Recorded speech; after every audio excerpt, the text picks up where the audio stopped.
What's up, everyone? Aaron Nagler here for PackersNews.com, live on Facebook late Friday afternoon. Actually, about mid-Friday afternoon, a little earlier than usual today.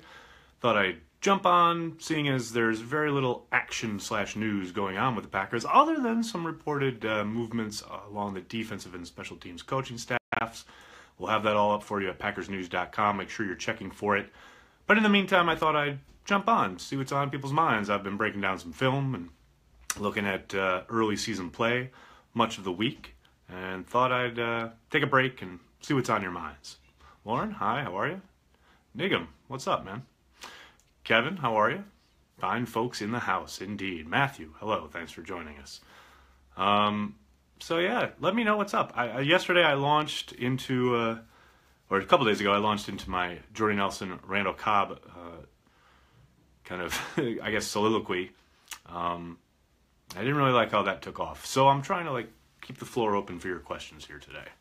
Southeast Alaska checking in. What's up, Stuart? Cut Nelson, sign Robinson thought. Well, I don't think that's how the Packers are going to operate. I could see that. It's a bit of a fantasy football mentality. I do think Robinson's going to get big money in free agency, and I don't see the Packers going and spending big money when they just shelled out a bunch for Devontae Adams. Let there be no doubt, quality gemming through the draft and free agency have helped these Final Four teams take the step. What was the communications issue in Green Bay? Well, that's something they're not going to expound on, obviously. I've asked around a little bit, and I'll probably do a lot more of that throughout the offseason. But I don't think there's any question that, yes, a lot of these teams did yeoman's work when it came to their roster last offseason. But that's pretty true year in and year out when you look at the Final Four. It is going to be interesting. I said earlier today on Twitter, one of the things I'm most looking forward to this upcoming offseason is how merciless Brian Gutekunst is when it comes to his own roster, the roster that he's inherited from Ted Thompson. I don't think there's any question that you can point to guys that most likely could easily kind of be cut and or improved upon. And it will be very interesting to see how Gutekunst goes about valuing players that are already there purely on what they've done on the field and what their tape shows, rather than maybe possibly some kind of, the way Ted Thompson, by his own admission, always kind of defaulted towards his own guys. Ryan Fitz as a backup, think he could be a nice pickup upgrade. I said it last offseason, and I've said it throughout the season. I thought that would have been a good move last year. I think it would be a good move this year. We'll see. But he's definitely the type of backup that they could bring in to either push Hundley or to take Hundley's place. Does Pettine coach from the booth or the sideline? I believe the sideline. Now that could change. Maybe he gets to Green Bay and wants to coach up in the box, but I believe he's a sideline guy. Cut Adams, you are special? Who said cut Adams? It wasn't I. What exactly is a Nagler? That is a good question. I know the original German meant nail maker, but I'm adopted, so it doesn't really mean much to me personally. Balance of power in the North truly shifted to Minnesota or temporary? Well, I don't know about quote unquote balance of power, but Minnesota's here to stay. I'll tell you what. Now, that is their roster is there to stay. Now, the biggest question is, what are they going to do at quarterback? Now, obviously, Case Keenum is having a magical run. You can't deny what he's done this year. I am interested to see how defensive coordinators kind of game plan for him next year if he is indeed the starter in Minnesota and gets a long-term deal. Because he has his limitations. There's no doubt about it. Now, is that sustainable, the kind of style of play that they've had all year long? He's put up some big points. He's put up some big numbers in certain games. But he's also been prone to a big mistake. You saw that last week against the Saints, the interception he threw.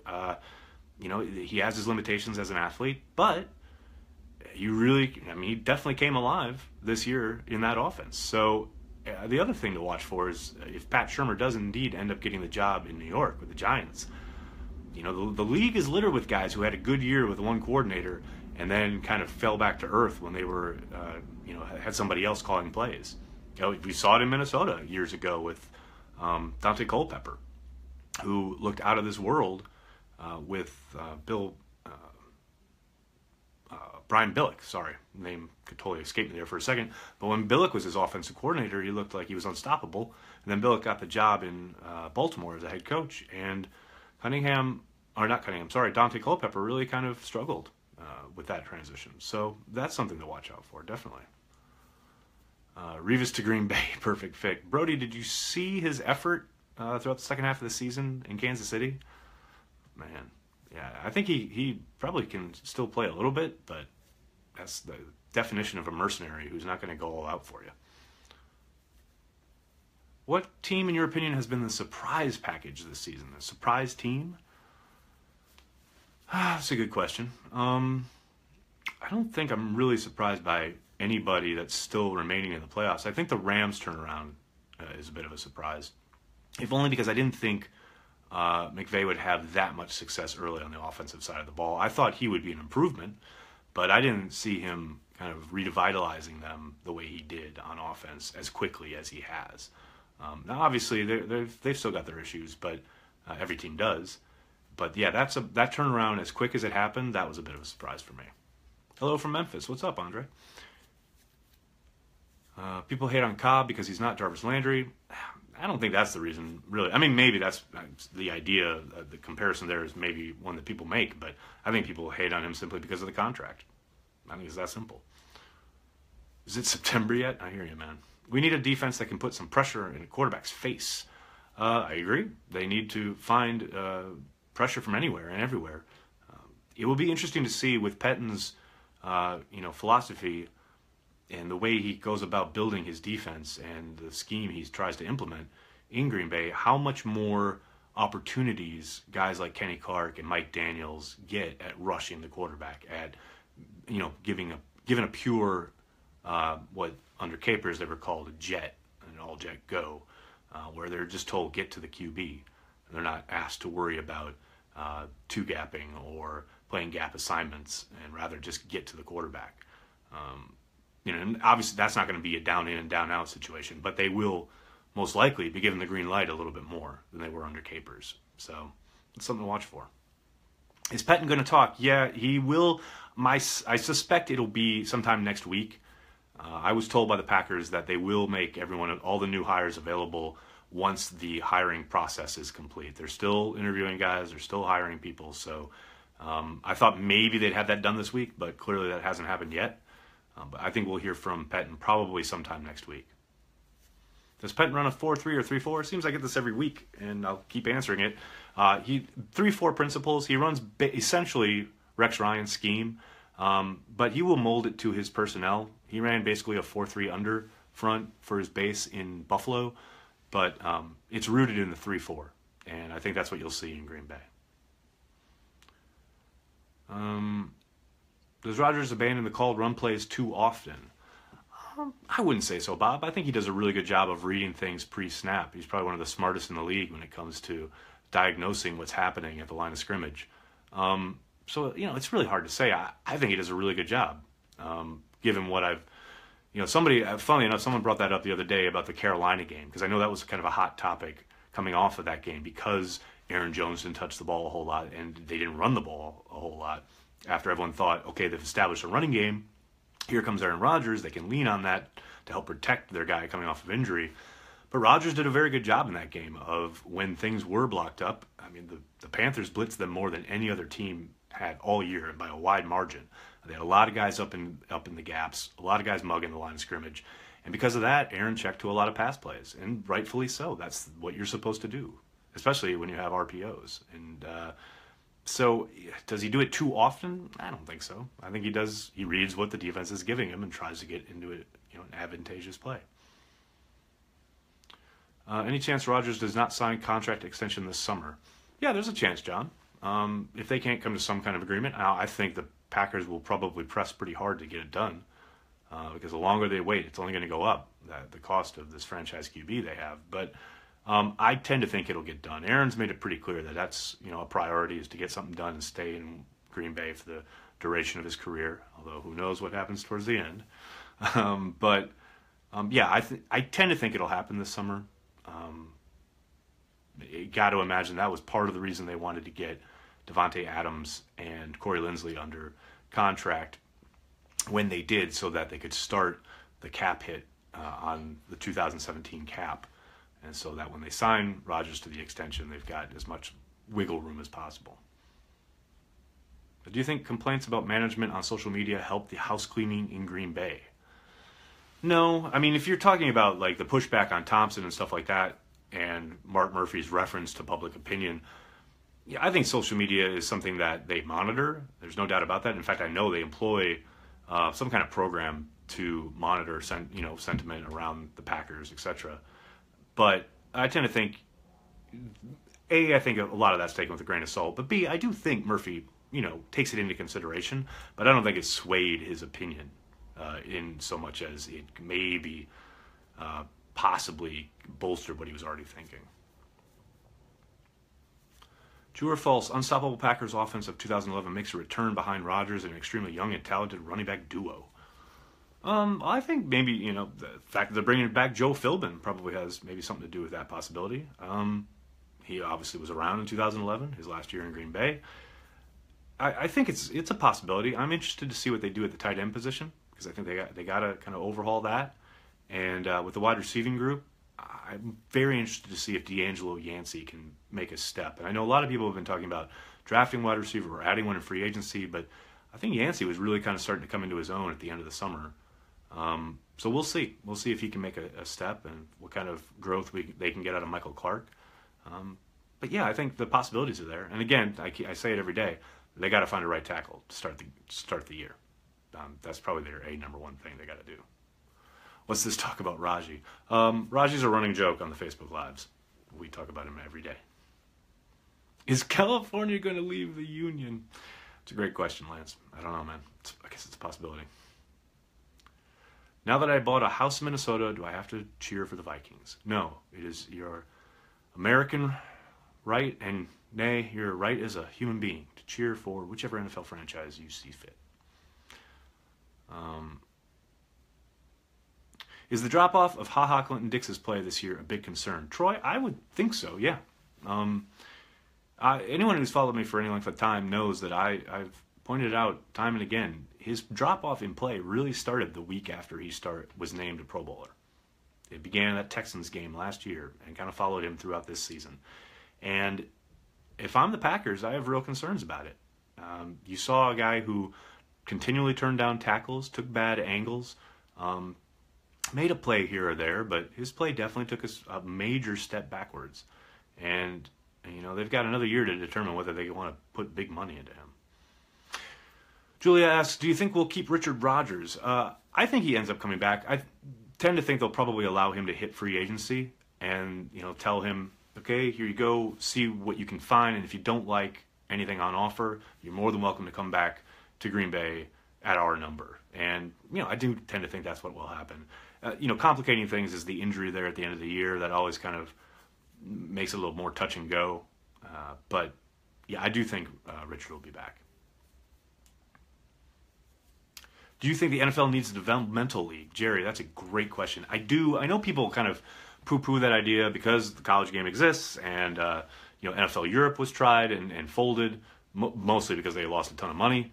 But I think the benefits of NFL Europe were very apparent when you looked across the league and the landscape of, especially at the quarterback spot, where guys went to play there for a few years and got experience in game situations, and then came back to the NFL and generally got their careers going. I do think it does need a developmental league. I think that would be great for the league and great for teams. The question is the construct, who's going to pay for it, all of that nonsense. And every few years we seem to get rumblings that it's going to happen or somebody is trying to make it happen, and then it always kind of just fades away. But I do think it would be a great idea, and I think it would be beneficial to the game itself, to the actual play on the field. The problem is that most owners don't really care. I mean, the product on the field has gotten worse. There's no doubt about that since the new CBA was signed. But the owners are making a lot more money, and that's all they care about. So I have a hard time, seeing someone fronting what essentially will be a loss leader. And if it's not going to be one of the owners, I don't see who it's going to be. Or it wouldn't be one of the owners. It would be all the owners, like kind of putting in, much like they did with NFL Europe. Are you the top dog at PackersNews.com? No, I am the low man on the totem pole. Is Mike McCarthy our head coach in 3 years? Whew, Bob, that's a hot question. 2018 goes a long way in letting us know the answer to that one. Stay tuned. Is fundamental tackling the MO of Mike Pettine? He's had good tackling teams, I will say that, but we've addressed this before in this space. The more I watch NFL football, especially since the new CBA was signed, I think more and more it's about drafting good tacklers. You can talk about tackling in practice all you want. 80% of the time they're not in pads. They never take guys to the ground. It's always thud contact. And when the one, or two times in a 3 or 4 week period, especially during training camp, that they actually do tackling drills where they wrap up, they're like gently placing guys on mats. That has nothing to do with NFL football. The other tackling drill that's kind of in vogue now is, the rolling of the donuts, the foam donuts, and the guys running and grab the there's nothing there that replicates tackling in the NFL. I mean, yes, maybe the angle of pursuit and the bending and putting your head across and seeing what you hit and wrapping up, but the violence of it, the act of taking a guy to the ground, none of that is replicated in those drills. And you can you're going to stress on it, obviously, and I think Pettine will undoubtedly have his drill work when it comes to tackling, but number one, what you want to do when you want to get a good tackling defense, you got to draft good tacklers. That's it. Because once they get to the NFL, the improvement and the development and the fundamental development is pretty lacking. Any plans for expanded seating at Lambeau? Rick, that's a good question. It's probably better suited for my colleague, Rich Ryman, but I haven't heard anything, but you never know. Think we could see an early round QB drafted this year? You mean in Green Bay? Maybe. I tend to doubt it, although I will throw this nugget out there. This was pointed out by my friend Zach Cruz, who runs Packers Wire for USA Today. Aaron Rodgers is the same age Brett Favre was when the Packers drafted Aaron Rodgers. That's all I'm going to say. Who's better at their position, Brady or Gronkowski? Brady. Gronkowski is much more singular and unique, but Brady is an otherworldly technician and a master at his craft. Why are a lot of people saying get rid of Jordy and Randall? Because of their contracts. Just plain and simple. I understand why people, I've said it before, make sure you listen to my podcast this week. It's at PackersNews.com. I talked with Pete Doherty about it for a good long while. But ultimately, the short answer is their contracts. Could the 04 Packers have made a legit Super Bowl run if 4th and 26 never happened? Yes, Kyle. Who are you picking this weekend? Braden, that'll be the Eagles and the Patriots. But with Tom Brady's hand, anything's possible. We'll see.